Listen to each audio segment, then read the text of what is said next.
இஸ்ரவேலின் தேவன் மணவாளனாய் சித்தரிக்கப்படுகிறார்.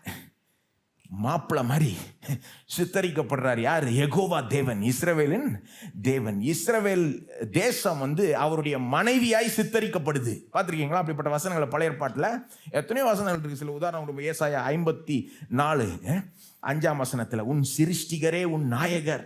உன் சிருஷ்டிகரே உன் நாயகர்னா உன் சிருஷ்டிகரே உன் புருஷன்றார். இஸ்ரவேல் ஜனங்களை பார்த்து தேவன் சொல்லுவாங்க, உன் சிருஷ்டிகர் உன் புருஷன்.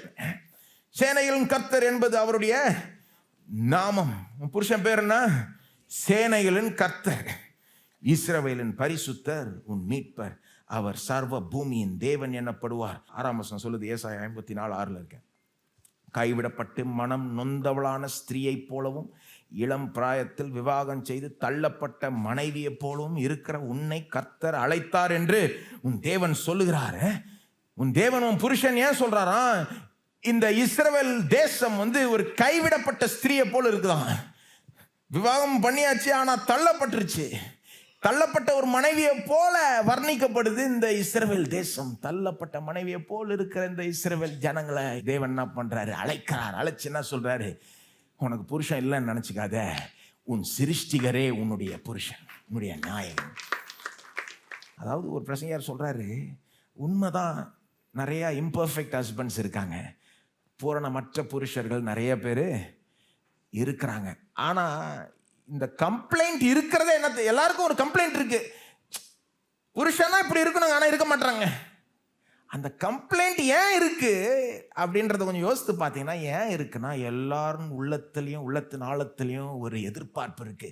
புருஷன்னா இப்படிதான் இருக்கும்னு ஒரு எதிர்பார்ப்பு இருக்குல்ல. ஏங்க இருக்குது அது? ஏன்னா அப்படிப்பட்ட புருஷர் இருக்கிறாரு. அவர் பேர் இயேசு. ஒரு பர்ஃபெக்டான,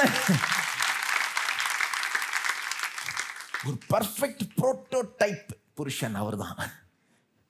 அவர் இருக்கிறதுனால தான் ஒவ்வொரு உள்ளத்திலையும் புருஷன்னா இப்படி தான் இருக்கணும், தகப்பன்னா இப்படி தான் இருக்கணும்னு உள்ளத்தின் ஆழத்தில் எல்லாருக்கும் தெரியுது. அப்படி யாரும் இருக்க முடியல.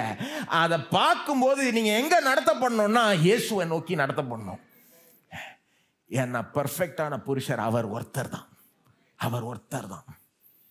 அவர்கிட்ட உங்கள் வாழ்க்கையை தைரியமாக கொடுக்கலாம். அவர் உங்களை அப்யூஸ் பண்ண மாட்டார்.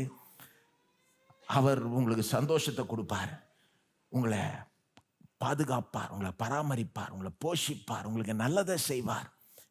உங்களுக்கு இன்னைக்கு சுகம் வேணா அவரை நம்புங்க, சுகமாக்கி சந்தோஷப்படுத்துவார். உங்களுக்கு ஒரு விடுதலை வேணா இன்னைக்கு நம்பி பாருங்க, விடுதலை ஆக்கி உங்களுக்கு சந்தோஷத்தை கொடுப்பார். பாவ பாரமா இருக்கா, பாவத்தை அறிக்கை செஞ்சு பாருங்க, பாவ மன்னிப்பை கொடுத்து உங்களுக்கு சந்தோஷத்தை கொடுப்பார். புருஷனா எல்லாத்தையும் செய்வார், உங்களுக்காக எல்லாத்தையும் செய்வார், உங்களுக்கு எல்லாத்தையும் கொடுப்பார், எல்லா நன்மையும் கொடுப்பார், உங்களுக்கு நன்மை கொடுத்து சந்தோஷப்படுத்துவார்.